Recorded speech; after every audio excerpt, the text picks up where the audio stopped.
Hello everyone, how are you? But yesterday we firstly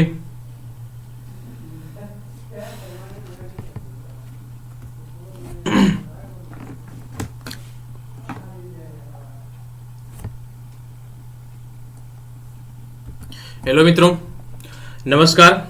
आप सभी का फिर से एक बार स्वागत है हमारी इस कक्षा में। और आप लोगों का दिल से धन्यवाद कि अभी अपन जस्ट 1K अपन सब्सक्राइबर पूरे हुए अपने, उससे ज़्यादा ही अभी। और लगातार आपका समर्थन मिल रहा है और आपका सपोर्ट मिल रहा है, तो हम इस क्रम में, और आपका समर्थन मिल रहा है तो इस क्रम में मैं भी अपने एंड पे एक बेहतर प्रयास करने की कोशिश ज़रूर कर रहा हूँ। और जो भी मेरे एंड पे पॉसिबल है guys, definitely I will do. मतलब जो मुझे लगता है कि मेरे में कमियां हैं, डेफिनेटली वो सजेस्ट मी। और जो भी मतलब कमियां होगी मैं उसको दूर करने की पूर्णतः प्रयास करूंगा। बट आपका वो सपोर्ट चाहिए। आपकी अगर कोई इंसान होता ना, अगर उसको पता ही नहीं होता कि अपनी एक कमी है, तो कोई कैसे सुधारेगा। तो धीरे धीरे कमियां पता चल रही हैं और आई थिंक अधिकतम चीज़ों को रिजॉल्व कर लिया गया है। और मतलब अगेन मैं फिर से कहना चाहूँगा कि आप लोगों का इतना सपोर्ट करने के लिए ना तहे दिल से धन्यवाद। हाँ, और आप लोगों के लिए मैं हमेशा बेहतर करने की कोशिश ज़रूर करूँगा। हाँ जी, जी हाँ। तो हम लोग इस क्रम में, जब हम लोग भारतीय संविधान और राज्य व्यवस्था को पढ़ रहे हैं, उस पढ़ने के क्रम में हम लोग सबसे पहले संविधान के कुछ पहलुओं को देखें, फिर उसके बाद प्रियम्बल को देखें, प्रियम्बल के एक वर्ड को देखें, उसकी पूरी मतलब एक एक चीजों का बिल्कुल विस्तार पूर्वक अध्ययन करते हुए हम लोग क्रमवार तरीके से आगे आए। और हम लोग इस टाइम मौलिक अधिकार पढ़ रहे हैं, और मौलिक अधिकार में हम लोग धार्मिक स्वतंत्रता का अधिकार पढ़ रहे हैं, जिसमें हम लोग आर्टिकल 26 को कल देखे थे और उससे रिलेटेड समरीमाला का इशू भी देखे थे।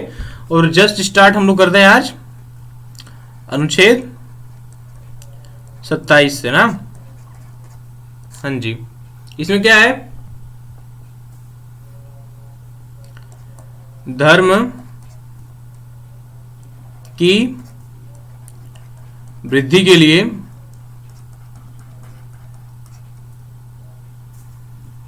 करों के संदाय से स्वतंत्रता। मतलब कि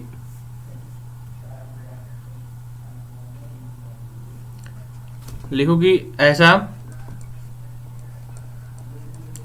कोई कर नहीं लगाया जाएगा, ऐसा कोई कर नहीं लगाया जाएगा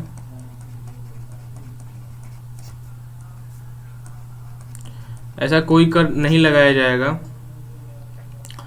जिससे प्राप्त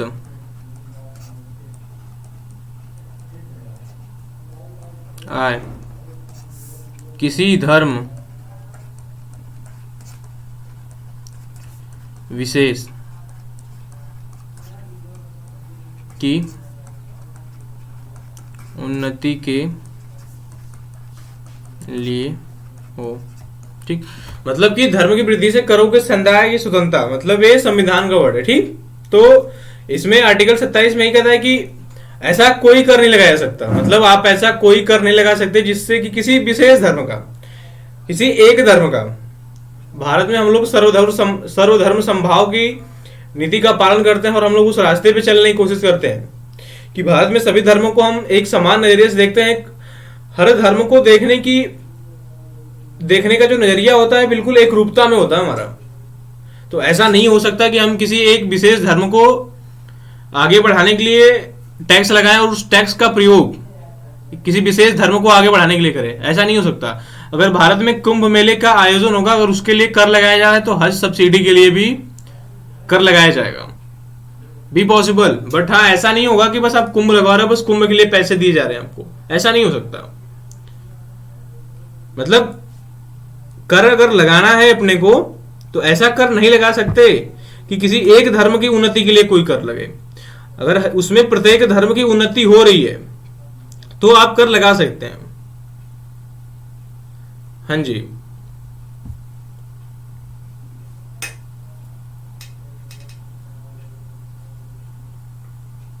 देखो इसमें कि राज्य, एक लाइन और लिख लो इसमें, कर के रूप में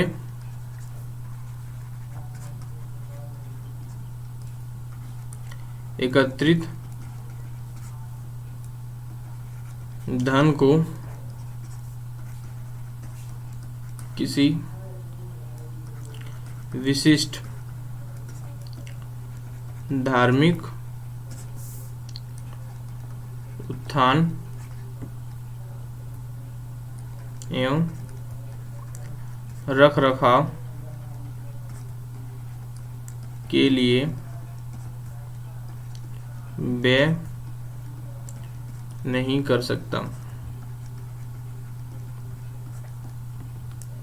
मतलब राज्य कर के रूप में जो एकत्रित धन होगा, जो राज्य टैक्स लगाएगा, जो धन इकट्ठा होगा, वो किसी विशेष धर्म के उत्थान एवं रख रखाव के लिए व्यय नहीं कर सकते आप। ठीक। हाँ, मतलब आप लिखो कि यदि सभी धर्मों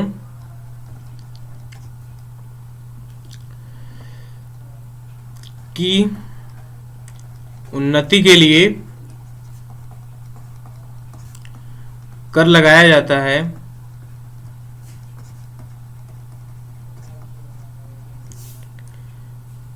तो व्यय किया जा सकता है।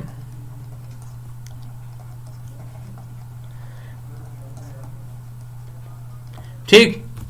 मतलब अगर कोई कर लगता है, अगर वो कर जो है, अगर सभी उस कर से अगर सभी धर्मों की उन्नति होती है, मतलब यदि सभी धर्मों की उन्नति के लिए कर लगाया जाता है तो वो व्यय किया जा सकता है।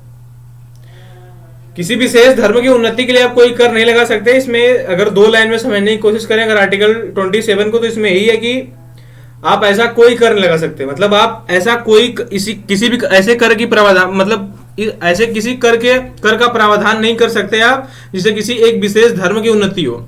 आप सभी धर्मों की उन्नति के लिए कर लगा सकते हैं और उस कर को आप व्यय कर सकते हैं, लेकिन सभी धर्मों की उन्नति के लिए, ऐसा नहीं किसी विशेष धर्म की उन्नति के लिए।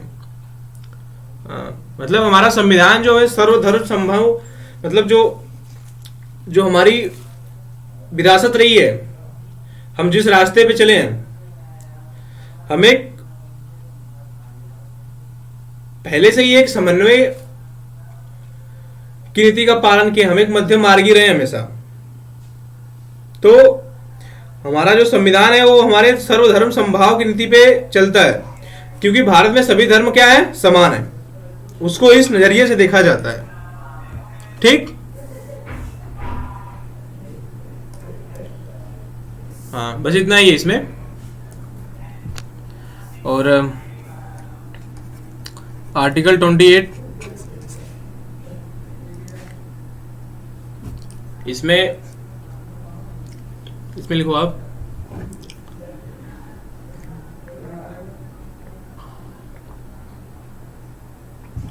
कि धार्मिक शिक्षा में उपस्थित होने का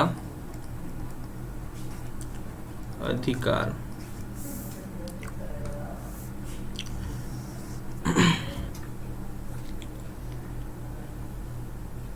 हाँ जी, मतलब कि किसी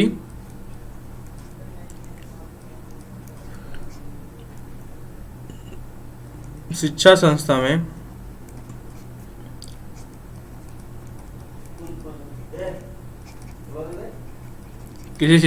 में कोई धार्मिक शिक्षा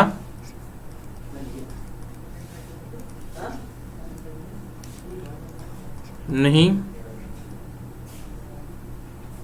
दी जा सकती।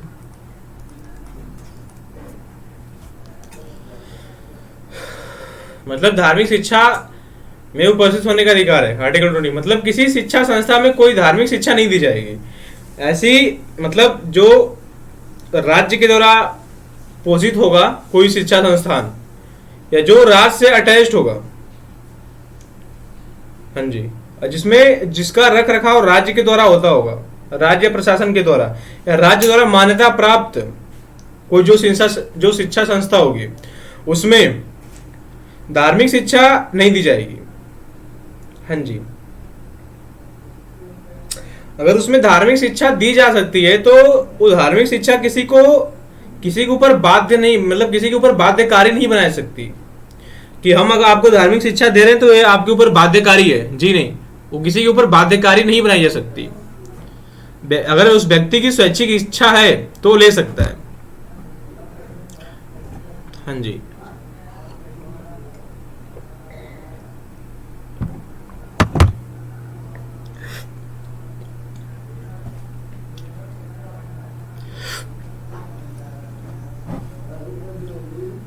लिखो कि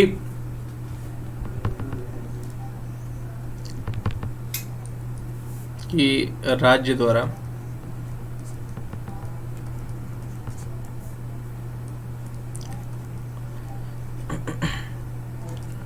आर्थिक मदद सहायता प्राप्त या राज्य द्वारा रख रखाव या राज्य द्वारा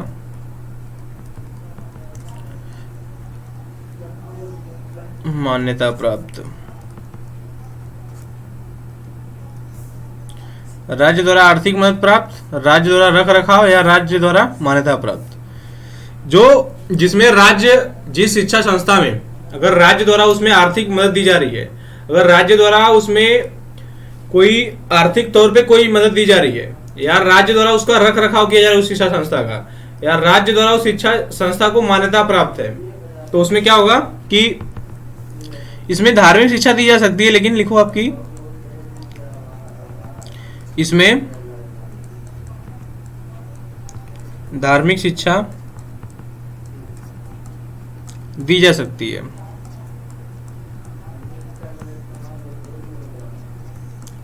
लेकिन उसे ग्रहण करने के लिए किसी को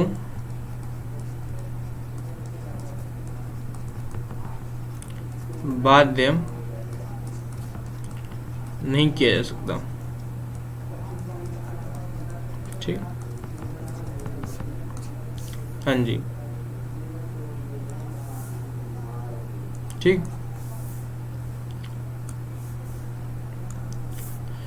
मतलब कि जो कोई ऐसी शिक्षा संस्था है जिस शिक्षा संस्था को राज्य द्वारा आर्थिक सहायता प्राप्त की जाती है, मतलब उसको राज्य द्वारा आर्थिक मदद दी जाती है, या राज्य द्वारा आर्थिक सहायता प्राप्त करता है वो शिक्षा संस्था, या राज्य द्वारा उसका रख रखाव होता है, या राज्य द्वारा उसको मान्यता प्राप्त है, तो उसमें धार्मिक शिक्षा दी जा सकती है। जैसे सूर्य नमस्कार, सूर्य नमस्कार एक योग है, लेकिन उसको हर धर्म में नहीं माना सकता, हर धर्म नहीं मान सकता उसको, तो उसमें धार्मिक शिक्षा दी जा सकती है, धार्मिक शिक्षा दी जा सकती है, लेकिन उसे ग्रहण करने के लिए किसी को बाधित नहीं कर सकते आप, मतलब आप किसी को जबरदस्ती नहीं कर सकते कि आप ग्रहण करो ही।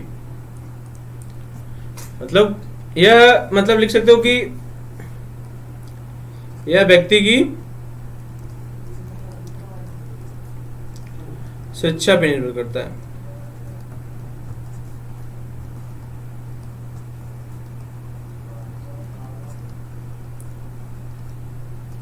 कि वह ग्रहण करे या ना करे। ठीक, हाँ जी, मतलब किसी को आप बाध्यकारी नहीं बना सकते उस शिक्षा संस्था को, मतलब जो धार्मिक शिक्षा होगी आप किसी के लिए उसको बाध्यकारी नहीं बना सकते हैं। उस व्यक्ति की स्वैच्छिक इच्छा है तो ले सकता है, ग्रहण कर सकता है, लेकिन आप उसको क्या कर सकते हैं, बाध्यकारी नहीं बना सकते।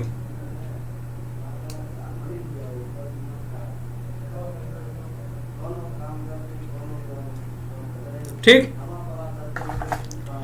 हाँ जी,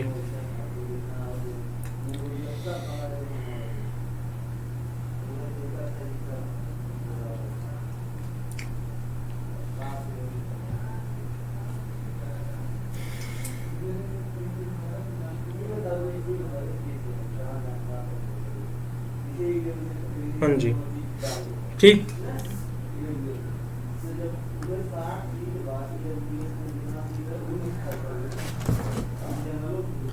देखिए इसमें कि एक जो मुद्दा है इसमें कि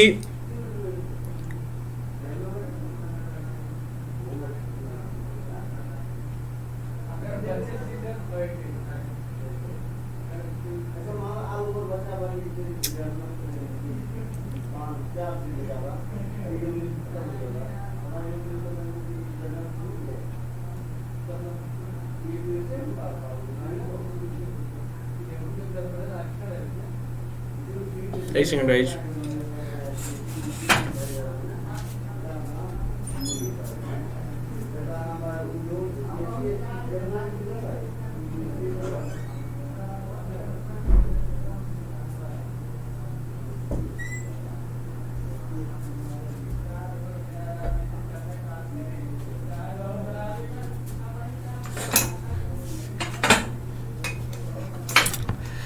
थोड़ी बहुत आ रही है यार बैकग्राउंड से आवाज, क्या करें यार, सब लोग होते हैं कुछ सामाजिक तत्व।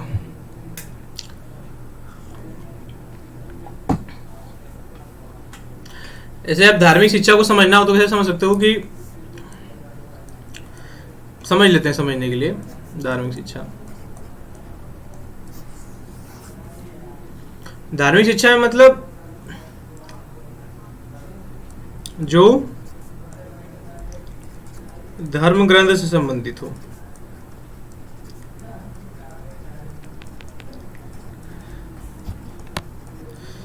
ना। इसका उद्देश्य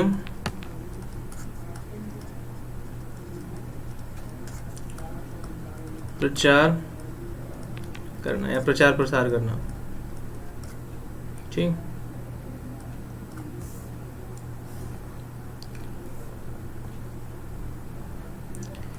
यह धर्म गुरु द्वारा दी जाएगी।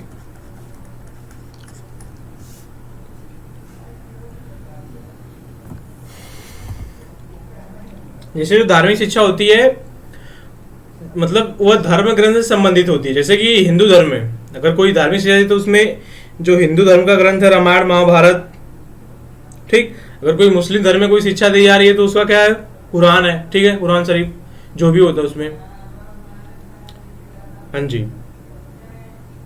तो धार्मिक शिक्षा से मतलब क्या है, जिसका कोई धर्म ग्रंथ से जिसका संबंध हो या इसका उद्देश्य प्रचार प्रसार करना होता है। अगर कोई धार्मिक शिक्षा दी जा रही तो उसका प्रचार प्रसार। जैसे जब भारत में यूरोपीय आए थे तो उनका क्या क्या उद्देश्य था, भी फर्स्टली उनका उद्देश्य यही था कि भारत में सबसे पहले चल के व्यापार और चोरी छिपे अपने धर्म का प्रचार करना। हाँ, तो धर्म का मतलब जो धार्मिक शिक्षा होगी उसका उद्देश्य प्रचार प्रसार करना होगा और वह धर्म गुरु द्वारा दी जाएगी। जैसे कि इस्लाम धर्म में दो वर्ग होते हैं। पहले खलीफा वर्ग जो होता है मेन होता है वहां का, मतलब ये सबसे हर किसी का मुखिया होता है। उसके बाद उलमा होते हैं, उमरा वर्ग होता है यहाँ पे, उलमा उमरा। और वो मतलब जो शरीयत के अनुसार जो शासन चलता है, मतलब इस्लाम धर्म का जो शासन होता है शरीयत के अनुसार चलता है। तो शरीयत के अनुसार जो इस्लाम धर्म होता है ना, मतलब इस्लाम धर्म का सबसे मेन जो होता है खलीफा होता है। और खलीफा के जो नीचे होते हैं ना उसको उलेमा बोलते हैं, उलेमा और उमरा। और वे मतलब वे हर धर्म कैसे संचालित होगा वो तय करते हैं। मेनली ये है खलीफा और उसके बाद उलेमा उमरा, और ये निर्धारित करते हैं कि धर्म का संचालन कैसे किया जाएगा। हाँ जी, हाँ जी। यूरोपीय से इनका धर्म इनका मत था कि यूरोपियों का मत था ईसाई धर्म का प्रचार प्रसार करना, हाँ, चोरी छिपे। हाँ जी, तो धार्मिक शिक्षा से संबंधित है। तो इसी में एक छोटा शिशु है कि जो सूर्य नमस्कार होता है, इसे सूर्य नमस्कार होता है, तो हाँ, सूर्य नमस्कार में एक मुद्दा उठा कि सूर्य नमस्कार हर शिक्षा संस्था में लागू की जाए। जैसे एक योगा होता है, और हमारे योग को, जो हमारा योगा है, उसका हमने पूरी दुनिया को लोहा मनवाया उस चीज का, कि हमारे योगा को आप भी सीखो, और हर देश, मतलब हर देश योगा को आज अपना रहा है, किसी न किसी रूप में हर देश योगा को मान रहा है, उस योग के महत्व को समझ रहा है कहीं कहीं। तो सूर्य नमस्कार का जो इशू है, थोड़ा सा छोटा इशू आप समझने की कोशिश करो तो समझ जाओगे। सूर्य नमस्कार की, और हमारे यहाँ विवाद होता है, हाँ, मतलब एक विवाद होता है कि सरकारी स्कूल में सूर्य नमस्कार लागू कर दिया जाए। छोटा शिशु कभी कभी न्यूज में आता है। तो सूर्य नमस्कार को लागू करना कोई गलत नहीं है, क्योंकि धार्मिक शिक्षा का उद्देश्य है जो धर्म ग्रंथ से संबंधित हो। इसका उद्देश्य प्रचार प्रसार करना हो, या धर्म गुरु होना चाहते हो, तो जो सूर्य नमस्कार जो स्कूलों में लागू की जाएगी, सूर्य नमस्कार जो लागू किया जाएगा, तो इसका संबंध इससे नहीं है, ये किसी धर्म ग्रंथ से संबंधित नहीं है, किसी धर्म ग्रंथ में इसका उल्लेख नहीं है कहीं पे। यह योग है, हाँ जी, यह धर्म गुरु द्वारा नहीं दी जा रही है। इसका उद्देश्य कोई प्रचार प्रसार नहीं करना है, इसका उद्देश्य व्यक्ति को स्वस्थ बनाना है, मानसिक तौर पे स्वस्थ बनाना, शारीरिक तौर पे स्वस्थ बनाना। तो इसका उद्देश्य है ना कि इसका उद्देश्य धार्मिक शिक्षा देना है, तो आप इसको लागू करवा सकते हो ना। हाँ जी,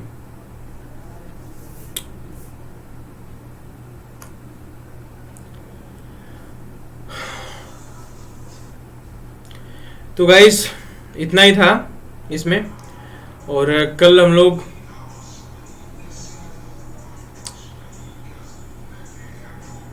आर्टिकल 29 से स्टार्ट करेंगे, और इससे कल और 1 और 2 दिन और लगेंगे, और हम लोग फंडामेंटल राइट क्या कर लेंगे, खत्म कर लेंगे। ठीक, मतलब 2 दिन और लगेगा बस। हाँ, आवाज भी बैकग्राउंड से बहुत आ रही है ना, तो थोड़ा कंटिन्यू करना मुश्किल हो रहा है।